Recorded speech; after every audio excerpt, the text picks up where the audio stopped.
আসসালামাইকুম গাইস, আশা করি সবাই ভালো আছেন। আলহামদুলিল্লাহ আমি ভালো আছি। তো আজকে আসছিলাম ফুটবল খেলার জন্য, অনেকদিন হয়েছে ফুটবল খেলি না। পয়লা বৈশাখ আজকে, এখন গরিবের আবার কিসের পয়লা উৎসব। আসছি ফুটবল খেলার জন্য, ভোরে আসছিলাম, এখন বাজে প্রায় 8টার মতো। আধা ঘন্টা যাবত রেস্ট করতেছি। এখানে কিন্তু আবার সাগর আছে, ওই যে সাগর, তো জোয়ার আসতেছে। আর একটু আসলে আমরা ওখানে গিয়ে গোসল করব। আমাদের দুইটা টিম ওখানে চলে গেছে, ওই যে গোসল করতেছে।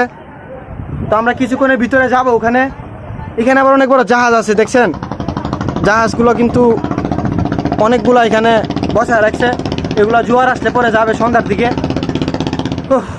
পয়লা বৈশাখে কী রকম আনন্দ করলেন সবাই জানাবেন। আমি কথা বলতে পারতেছি না, অনেক টায়ার্ড, খিদা লাগছে, অনেক খেলছি। তো খেলার পরে এখন একটু বসছি। তো সবাইকে শুভ নববর্ষের শুভেচ্ছা।